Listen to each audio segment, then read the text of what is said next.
सभी दोस्तों को मेरा प्यार भरा नमस्कार। जिन मेरे भाइयों ने पिछली कहानी पर सुंदर सुंदर कमेंट किए हैं, उन सभी दोस्तों का मैं दिल से धन्यवाद करता हूं और आशा करता हूं कि आप सभी ऐसे ही इस चैनल को अपना प्यार और आशीर्वाद देते रहेंगे। दोस्तों, आज हम आपको दक्षिण भारत के मशहूर ब्रिटिश शिकारी और जंगल प्रेमी केनेथ एंडरसन जी की खतरनाक कहानी सुनाने जा रहे हैं। दक्षिण भारत के वो घने जंगल, जहां दिन में अंधेरा छाया रहता था और शाम ढलते अंधेरा उतरते ही जंगल और भी भयानक बन छम जाता था, जहां हर सरसराहट में एक रहस्य छिपा होता था, जहां बाघ की हर दहाड़ मौत की आहट बन जाती थी। ऐसे ही समय में एक अंग्रेज शिकारी ने इन जंगलों में कदम रखा, जिसका नाम था केनेथ एंडरसन। वो ना तो सिर्फ एक शिकारी थे और ना ही केवल रोमांच के दीवाने, बल्कि वो इंसान और जंगल के बीच की उस पतली रेखा के रक्षक थे, जिसने अपनी जान जोखिम में डालकर आदमखोर बाघों और तेंदुओं से निर्दोष लोगों की जानें बचाई। उनके वो किस्से सिर्फ एक शिकार कहानियों तक सीमित नहीं है, बल्कि उनमें था वो डर और वो खतरनाक पल जब उनकी गर्दन उस आदमखोर के नुकीले दांतों से बस कुछ ही दूर होती थी। मगर वो अपने डर से और उस बाघ से लड़ते हुए उन आदमखोरों का अंत किया करते थे, और उनकी इंसानियत का वो रूप जो आज भी वहां के जंगलों की हवा में महसूस होता है। तो आइए आज सुनते हैं केनेथ एंडरसन जी की आप बीती जंगल की कहानी, एक ऐसी दास्तान जहां हर सांस के साथ मौत मंडराती थी और हर गोली के पीछे थी एक उम्मीद।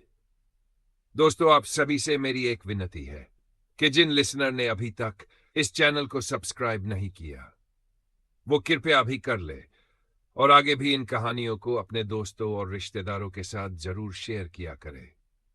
दोस्तों, आज आप केनेथ एंडरसन जी की लिखी कहानी सुनने जा रहे हो, जिसका नाम है जोलागिरी का आदमखोर। और ये कहानी उन्हीं लिखी बुक 9 मैन ईटर एंड 1 रोग से ली गई है। तो चलिए दोस्तों, शुरू करते हैं इस कहानी का दूसरा और आखिरी भाग। मैंने अपनी नजरें दाईं ओर नाले से 20 गज नीचे मोड़ पर गड़ा दीं, जहां मुझे किसी भी पल नरभक्षी के प्रकट होने की आशंका थी। लेकिन कुछ नहीं हुआ। 30 मिनट बीत गए, फिर 45। मेरी कलाई घड़ी की सुइयों से चांदनी में साफ दिखाई दे रहे थे। मुझे लगा कि बाघिन तो बहुत पहले ही प्रकट हो गई होगी, क्योंकि बाघिन को आधा मील की दूरी तय करने में 45 मिनट नहीं लगेंगे। और तभी मुझे आने वाले खतरे का एक भयानक एहसास हुआ। पहले भी कई बार वह मंद छठी इंद्री जो हम सभी में होती है, लेकिन बहुत कम लोग उसे विकसित कर पाते हैं, भारत और बर्मा के जंगलों और अफ्रीकी जंगलों में मेरे काम आई थी। मुझे जरा भी संदेह नहीं था कि किसी तरह मेरी सारी सावधानियों, पूरी निगरानी और बिना किसी आहट छिपने के बावजूद बाघिन ने मेरी उपस्थिति का पता लगा लिया था, और शायद उस समय वह अंतिम बसंत की तैयारी में मेरा पीछा कर रही थी। खतरे के क्षणों में हम जंगल के जानकार लोग जल्दी सोचते हैं। यह साहस नहीं है जो मन को इतनी जल्दी सोचने के लिए उकसाता है, क्योंकि मैं स्वीकार करता हूं कि उस समय मैं बहुत डरा हुआ था और मेरे चेहरे पर ठंडे पसीने की बूंदें टपकती हुई महसूस हो रही थी। मुझे पता था कि बाघिन नाले पर या मेरे नीचे नहीं हो सकती, वरना मैं उसे बहुत पहले ही देख लेता। हो सकता है कि वह दूसरे किनारे पर घनी झाड़ियों में छिपी हो और मेरी स्थिति पर नजर रख रही हो, लेकिन किसी तरह मुझे लगा कि उसकी वहां मौजूदगी उस बढ़ते हुए खतरे के एहसास के लिए जिम्मेदार नहीं होगी जो मुझे लगातार घेर रहा था। वह सिर्फ मेरे ऊपर और पीछे हो सकती थी। और तभी अचानक मुझे ये बात समझ में आ गई कि मेरे पीछे 4 फुट ऊंची चट्टान की दीवार मुझे पीछे मुड़कर देखने से रोक रही थी, जब तक कि मैं खुद को आधा झुककर आधा घुटनों के बल ना देख लूं, और जिसे स्थिर निशाना लगाना लगभग असंभव हो जाता। और ना ही मैं दूसरी तरफ के किनारे पर या नाले के तल पर खड़े किसी भी दर्शक को मेरी स्थिति का पूरी तरह से पता चल जाता। एक पल के लिए मैंने इस जगह के लिए खुद को कोसा जो अब मेरे विनाश का कारण बनने वाली थी। जैसे ही मैं एक और पल के लिए झिझका, ऊपर से मिट्टी की एक पतली धार नीचे गिरी, जो शायद उस आदमखोर द्वारा गिराई गई थी और जो अब निस्संदेह मेरे बहुत करीब थी और आखिरी छलांग के लिए खुद को तैयार कर रही थी। मैं अब और नहीं हिचकिचाया और मैंने अपनी सुन हो चुकी टांगों को जोर से उठाकर खुद को आधा झुका लिया और साथ ही 405 राइफल को तब तक धीरे धीरे ऐसे घुमाया जब तक कि उसकी नली का सिरा मेरे चेहरे की सीध में ना गया। और फिर मैं थोड़ा और ऊपर उठा जब तक कि मेरी आंखें और नली दोनों किनारे से ऊपर नहीं आ गए। और तभी एक भयानक दृश्य मेरे सामने आया। मैंने देखा कि मुश्किल से 8 फुट की दूरी पर पेट के बल लेटी हुई बागिन ढलान वाली चट्टान से नीचे मेरी ओर रेंगती हुई बढ़ रही थी। और जैसे ही हमारी आंखें एक दूसरे से मिली, हमने एक साथ हरकत की। बागिन ने एक जोरदार दहाड़ लगाई जबकि मैं फिर से नीचे झुक गया और उसी क्षण राइफल के ट्रिगर पर रखी मेरी उंगली दब गई और एक जोरदार धमाका हुआ और मेरे कानों से बस कुछ ही इंच दूर राइफल का धमाका और उस आदमखोर बागिन की जोरदार गर्जना से मिलकर एक ऐसी ध्वनि उत्पन्न हुई, उस राक्षसी गर्जना के साथ जो आज भी अक्सर मेरे सपनों में मुझे सताती है और रात में मुझे भय से कांपते हुए जगा देती है। उस आदमखोर बागिन को उस कगार की मौजूदगी का अंदाजा नहीं था जिसके पीछे मैं छिपा हुआ था, जबकि उसके चेहरे पर राइफल की धमाकेदार और चकाचौंध भरी चमक ने उसे स्पष्ट रूप से विचलित कर दिया था। उसका निशाना फटक गया था और वह हत्या से बचकर भागने का इरादा कर बैठी। वह मेरे सिर के ठीक ऊपर से कूद गई और उसके पिछले पैर ने मेरी राइफल के नाल को एक जोरदार झटका मारा जिससे राइफल मेरी पकड़ से छूट गई और राइफल ढलान वाली चट्टान से पहले नितंब से फिसलती हुई नीचे की ओर नरम रेत पर गिर पड़ी, जहां वह अधखाई लाश के पास ही गिरी पड़ी थी। राइफल से भी तेज बागिन खुद नाले के तल तक पहुंच गई और 2 ही छलांगों में वह दूसरी तरफ के घने जंगलों में ओझल हो गई। स्तब्ध और अभी अभी जो हुआ था उससे पूरी तरह बेखबर मैं घबराया खड़ा था। तभी मुझे एहसास हुआ कि अब मैं बिल्कुल निहत्था और असहाय था। अगर बागिन उसी जगह वापस लौट आती तो मैं कुछ नहीं कर पाता, और अगर वह अनिर्णय की हालत में किनारे की झाड़ियों में घायल पड़ी होती तो राइफल के लिए नीचे उतरते ही निस्संदेह मुझ पर हमला कर देती। लेकिन निहत्थे खड़े रहने से बेहतर कोशिश करना था। मैं झटपट ढलान से नीचे कूदा, राइफल उठाई और फिर पूरी रफ्तार से ऊपर भागा। ऊपर चढ़ते हुए हर पल उम्मीद कर रहा था कि कहीं से उसकी भयानक दहाड़ सुनाई दे, लेकिन कुछ नहीं हुआ। और जितने समय में यह सब बताना भी मुश्किल है, उससे भी कम समय में मैं वापस उसी किनारे पर पहुंच चुका था। राइफल की जांच करने पर पता चला कि नीचे गिरने के बावजूद उसे कोई नुकसान नहीं हुआ था। स्टॉक ने पूरा झटका सह लिया था। खर्च कारतूस निकालकर नया भरते हुए मैं सोचता रहा कि क्या मैंने बागिन को सचमुच मारा भी था या फिर इतनी नजदीक से भी चूक गया था। तभी मेरे पीछे मुश्किल से 2 फीट की दूरी पर कुछ काला सफेद सा दिखाई दिया। उठाकर देखा तो वह बागिन के कान का बड़ा हिस्सा था जो गोली कीरगट से कर अलग हो गया था। वह अभी भी गर्म था। त्वचा और बालों से बना होने के कारण उससे खून बहुत कम निकला था। ये कहना कि मैं निराश था मेरी असल भावनाओं का शायद 10वां हिस्सा भी बयान नहीं करता। मैंने इतनी दिग से भी उसे मार न सके, यह मुझे भीतर तक झकझोर रहा था। कान फाड़ देने से उसे कोई बड़ा नुकसान नहीं हुआ होगा, बस कुछ दिन हल्का दर्द। लेकिन मेरी इस मूर्खता ने उसे एक नया सबक सिखा दिया था। अब वह कभी भी दोबारा शिकार खाने के लिए वापस नहीं लौटेगी। वह और भी चालाक और भी खतरनाक हो जाएगी। अब वह शिकार मारते ही तुरंत खाएगी और भूख लगते ही फिर नया शिकार ढूंढना पड़ेगा, जिससे उसकी हत्याएं सामान्य से कहीं अधिक बढ़ जाएंगी। और शायद वह अपना इलाका बदलकर किसी नए हिस्से में चली जाए जहां लोग नरभक्षी के आने की भनक तक न लगा सकें। उस रात मैं खुद को कोसता रहा, इस उम्मीद के उलट कि शायद बागिन फिर लौट आए, लेकिन सब व्यर्थ रहा। सुबह जब मेरे आदमी लौटे, उन्होंने मुझे थका हुआ, हड्डियों तक ठंडा पड़ा और शब्दों से परे निराश पाया। लंबे उपवास के बाद जो गर्म चाय और सैंडविच वे लाए थे और उसके बाद पाइप भर कड़क तंबाकू, इनसे मन कुछ हल्का हुआ और मैं स्थिति को थोड़ा कम कठोर नजर से देखने लगा। आखिरकार यह हाल और भी बुरा हो सकता था। अगर मेरी छठी इंद्रिय न होती तो शायद मैं भी पिछले दिन के दुर्भाग्यशाली शिकार के पास आधा खाया पड़ा मिलता। असल में मेरे पास शुक्रगुजार होने की वजह थी। हम उस जगह पहुंचे जहां से बागिन कूदी थी और खून के निशान ढूंढने की कोशिश की, लेकिन जैसा उम्मीद थी कुछ नहीं मिला। बस टूटे हुए कान से निकले कुछ बूंदों के निशान झाड़ियों की पत्तियों पर दिखाई दिए, फिर वे भी थोड़ी दूरी के बाद गायब हो गए। आखिरकार हम उदास मन से बस्ती, फिर एंचेट्टी और गुंडालम लौट आए और अपनी नाकामी की पूरी रिपोर्ट दी। मैं अगले 10 दिन गुंडालम में और रुका। हर दिन भैंसों के चारे बांधता रहा। हालांकि उम्मीद लगभग खत्म हो चुकी थी। सुबह शाम जंगल में पगचिह्न तलाशता, रातें पानी के गड्ढों, शिकार के रास्तों और नदी किनारे बिताता रहा, इस प्रतीक्षा में कि वह बागिन कहीं दिखाई दे। लेकिन कुछ नहीं हुआ। दिन में लोग दल बनाकर खबरें इकट्ठा करने निकले, पर सब बेकार। स्पष्ट था, बागिन अपना पुराना इलाका छोड़कर कहीं और चली गई थी। 11वें दिन मैं गुंडालम से पैदल इंचेट्टी, फिर डेनकानिकोटा और अंत में होसूर पहुंचा।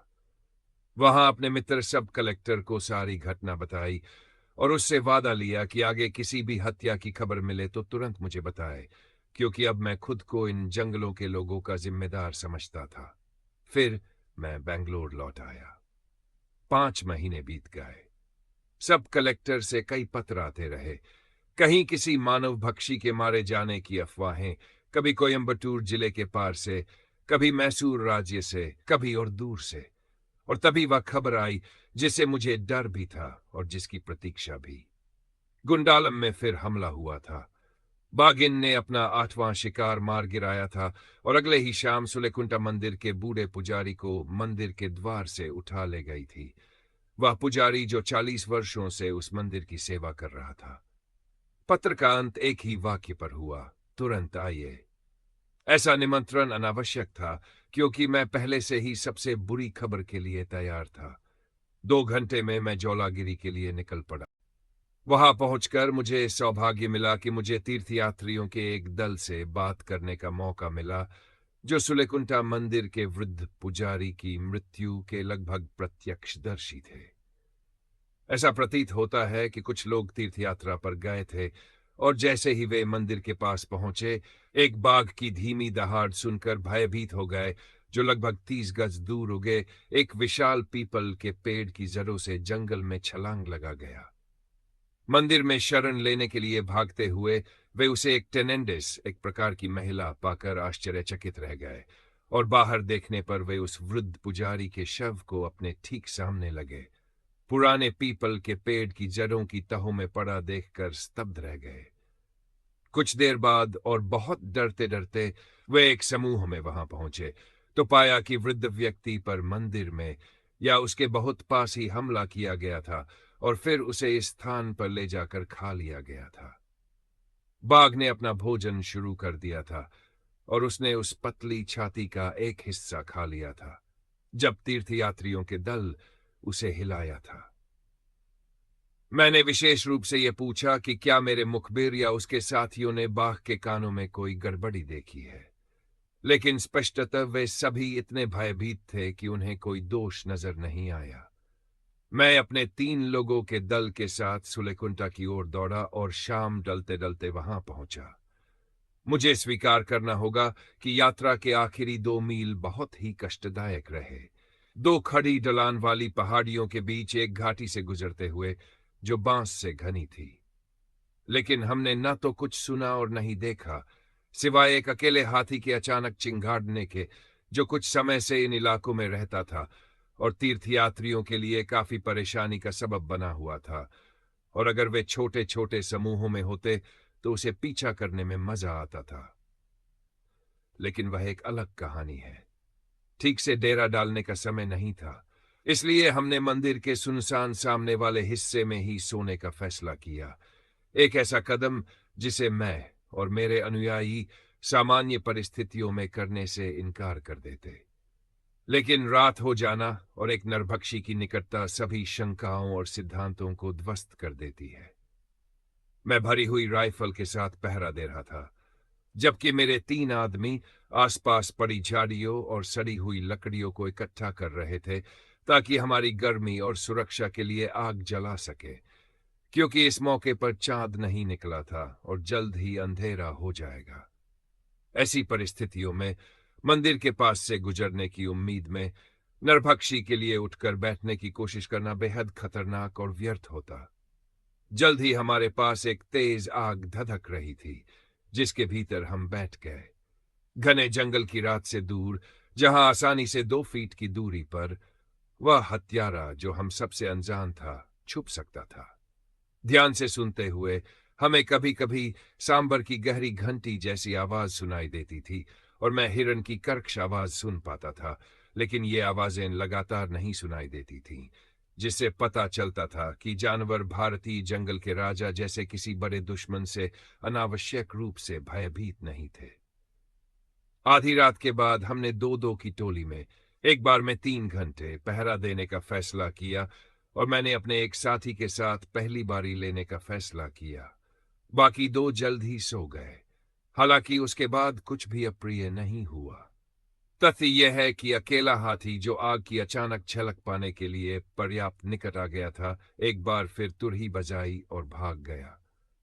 लगभग 2 बजे एक काकूर या भौंकने वाले हिरण ने अपनी तीखी चीख लगाई, लेकिन चूंकि यह जारी नहीं रही, मैंने अनुमान लगाया कि किसी भटकते तेंदुए ने उसे परेशान किया होगा। 3 बज गए। मैंने दोनों सोए हुए आदमियों को जगाया और वे भी स्वप्नहीन नींद में सो गए और एक धूसर जंगल की सुबह की और जोशीली चीख से जाग गए। उगते सूरज को सलाम करते हुए मुर्गे की तरह खड़ा था। पास के कुएं के पानी से बनी गर्मागर्म चाय और कुछ खाने ने हमें नई जिंदगी और हौसला दिया। इसके बाद मैं विशाल पीपल के पेड़ के पास गया और बूढ़े पुजारी के अवशेषों का निरीक्षण किया। दिन में गिद्धों ने और रात में लकड़बग्घों और सियारों ने उसका भला किया था, क्योंकि कुछ साफ सुथरी चुनी हुई हड्डियों के अलावा कुछ भी नहीं बचा था, जिन्हें देखकर मुझे उस बूढ़े व्यक्ति की याद आ गई जिसने पिछले 40 वर्षों से इस मंदिर की देखभाल की थी। प्रतिदिन वही दृश्य देखता था जैसा कि मैंने अब देखा था। वही सांभर ककूर और हाथी की रात की आवाजें सुनता था जो मैंने उस रात सुनी थी, और अब वह कुछ हड्डियां ही थी जो सफेद पीपल के पेड़ की दरारों में मुड़ी हुई थी। अगले 1 घंटे तक हम इस उम्मीद में इधर उधर खोजते रहे कि कहीं पैरों के निशान मिल जाए और शायद हत्यारे की पहचान हो जाए। लेकिन हालांकि हमें कुछ पुराने निशान दिखे, लेकिन मैं निश्चित रूप से यह नहीं कह सका कि वे मेरी बागिन द्वारा बनाए गए थे। सुबह 9 बजे तक हम गुंडालम की 34 मील लंबी यात्रा पर निकल पड़े, जहां हम शाम 5 बजे के बाद पहुंचे। यहाँ हाल ही में हुई हत्या के बारे में पूछताछ करने पर मुझे हत्यारे के बारे में पहली ठोस जानकारी एक चरवाहे से मिली, जो उसी जलग्रहण क्षेत्र में अपने मवेशियों की देखभाल कर रहा था, जहां मैंने अपनी पिछली यात्रा में अपनी भैंसों का चारा बांधा था। उस आदमी ने बताया कि उसका एक साथी था जिससे वह बात कर रहा था और जो शौच के लिए पास की एक झाड़ी में चला गया था। वह अभी बैठा ही था कि झाड़ी के पार एक बाघ का शैतानी सिर दिखाई दिया, सिर्फ एक कान वाला, और जल्द ही उसके पीछे एक दुष्ट धारीदार शरीर आ गया। जब नुकीले दांत उसके चेहरे में धंस गए तो वह आदमी एक बार गला फाड़कर चीखा और अगले ही पल बाघ और शिकार जंगल में गायब हो गए। आखिरकार वो जानकारी आ ही गई जिससे मैं डर रहा था पर किसी तरह सुनना चाहता था। तो आखिरकार अब यह पक्का हो गया था कि हत्यारा कोई और नहीं बल्कि मेरी पुरानी दुश्मन, वो बागिन थी जो आखिरकार अपने पुराने उत्पातों वाली जगह पर लौट आई थी और जिसकी वापसी और अब बेहद बढ़ी हुई चालाकी के लिए मैं खुद जिम्मेदार था। मैंने हर जगह यही सुना था कि इस जानवर ने किसी गाय या भैंस को नहीं मारा है, इसलिए मैंने पिछली बार की तरह चारा डालने में समय बर्बाद नहीं किया, क्योंकि मुझे पता था कि मेरा एक दुश्मन है जिसे मैं केवल आमने सामने की मुठभेड़ में ही हरा सकता हूं। अगले 2 दिनों तक मैं फिर से आसपास के जंगल में घूमता रहा। उम्मीद थी कि किस्मत से हत्यारे से मिल जाऊंगा, लेकिन किसी भी पल पीछे से हमला होने का डर और भय भी था। पैरों के निशान मुझे खूब मिले, खासकर गुंडालम नदी की मुलायम रेत पर, जहां जौलागिरी बाघिन के जाने पहचाने निशान साफ दिखाई दे रहे थे, जिसे इस बात की पुष्टि हो गई कि लगभग 5 महीने पहले मेरे गलत निशाने की वजह से मैं कई और मौतों का जिम्मेदार था। तीसरे दिन दोपहर में जौलागिरी से 30 मील की दूरी तय करके कुछ लोग मेरे पास आए और मुझे बताया कि इस बार जौलागिरी वन बंगले के चौकीदार को मार डाला गया है, जिसे पिछली दोपहर बंगले से 100 गज की दूरी पर ही मार दिया गया था और आधा खा लिया गया था। ये आशा करते हुए कि बागिन सुलेखुंटा और गुंडालम की ओर अपने कदम वापस ले लेगी, क्योंकि ऐसी अफवाह थी कि वह मानव शिकार करने के बाद एक दिन से अधिक समय तक एक ही स्थान पर नहीं रहती। मैं अपने आदमियों के साथ तुरंत वहां से निकल पड़ा, जिसमें जौलागिरी से आए दल ने भी साथ दिया, जो यद्यपि गुंडालम तक लगभग 30 मील दौड़ चुके थे। फिर भी उन्होंने अकेले लौटने की अपेक्षा मेरी राइफल की सुरक्षा में सुलेकुंटा तक 25 मील की पैदल यात्रा करना अधिक पसंद किया। दिन का उजाला ढलते ही हम फिर से सुलेकुंटा मंदिर पहुंच गए, और चूंकि रातें अभी भी अंधेरी थी, हमने मंदिर के अंदर ही अपनी कैंप फायर प्रक्रिया दोहराई। अब हमारे दल में 12 लोग शामिल हो गए थे, जिनमें मैं भी शामिल था। हालांकि इससे हमें ज्यादा सुरक्षा का एहसास हुआ, लेकिन मेरे आराम के लिए यह संख्या बहुत ज्यादा थी। हालांकि इस बार हमें चैन की रात नहीं बितानी थी। सांभर और काकूर रात होने से बेचैन थे, और रात 8:30 बजे हमने एक बागिन की आवाज सुनी, जो मुझे आधा मील दूर लग रही थी। 1 घंटे बाद यह आवाज काफी पास से दोहराई गई, और तब मैं आसानी से एक बागिन की आवाज पहचान सकता था, जो अपने साथी को बुला रही थी। बागिन ने भी कैंप फायर देखा था और इंसानों की नजदीकी का एहसास किया था, और जाहिर है भोजन की तलाश में उसने मंदिर के चारों ओर 2 चक्कर लगाए।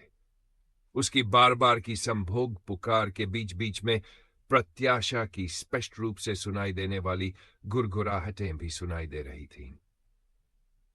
इस सब से मुझे एक विचार आया, जिसे मैं उसे दिन के उजाले तक आसपास ही रखने में सफल हो सकता था। केवल उस समय ही मैं कुछ कर सकता था। 2 बार मैंने एक नर बाघ की उत्तर देने वाली पुकार दी, और तुरंत इस दबंग मादा का तत्काल आह्वान प्राप्त किया। वास्तव में वह समाशोधन के किनारे तक आई और जोर से पुकारा, लगभग हम सभी को स्तब्ध कर देने के लिए। हालांकि मैं सावधान था कि जब वह तत्काल आसपास थी तब पुकार न दूं, क्योंकि इससे उसे संदेह हो सकता था। साथ ही मैंने आदमियों को निर्देश दिया कि वे ऊंची आवाज में बात करें और पहले से ही धधक रही आग को और न भड़काएं। ये निर्देश निस्संदेह सबसे अवांछनीय थे। मुझे आशा थी कि इन तरीकों से संभोग की इच्छा और भूख के बीच मैं बागिन को दिन के उजाले तक आसपास ही रख पाऊंगा। भोर होने से कुछ पहले उसने फिर पुकारा, और अपनी चाल पर खुद को बधाई देते हुए जैसे ही पर्याप्त रोशनी हुई, मैं जल्दी से जौलागिरी की ओर जाने वाले रास्ते पर चल पड़ा, जहां से लगभग 1/4 मील की दूरी पर इमली का पेड़ था, जिसके नीचे 1 साल पहले लड़के की हत्या कर दी गई थी, और जिसे मैंने पहले ही मन एक आदर्श बैठने की जगह के रूप में नोट कर लिया था, जहां किसी तैयारी की आवश्यकता नहीं थी। सुरक्षित रूप से पेड़ तक पहुंचकर मैं लगभग 12 फीट ऊपर एक क्रोच तक चढ़ गया, जो काफी आरामदायक था और रास्ते के दोनों ओर साफ नजारा प्रदान करता था। फिर मैंने अपने फेफड़ों को फैलाते हुए नरबाग की नकल करते हुए जोर से पुकारा। मुझे सिर्फ सन्नाटे ने जवाब दिया, और मैं सोचने लगा कि क्या भोर होते ही बागिन आगे बढ़ गई होगी। मुझे एक नई चिंता ने भी जकड़ लिया। शायद वह मंदिर के पास थी, किसी ऐसे आदमी का इंतजार कर रही थी, जिसे उसने पिछली रात इमारत से बाहर आने के लिए चिन्हित किया था। प्रस्थान करने से पहले मैंने अपने साथियों को सख्त हिदायत दी थी कि वे किसी भी हालत में मंदिर से बाहर न जाए, लेकिन मुझे चिंता थी कि कहीं उनमें से कोई मेरी अवज्ञा न करे, शायद प्रकृति की पुकार के कारण या निकट स्थित कुएं से पानी लाने के लिए। मैंने दूसरी बार पुकारा, फिर भी कोई जवाब नहीं आया।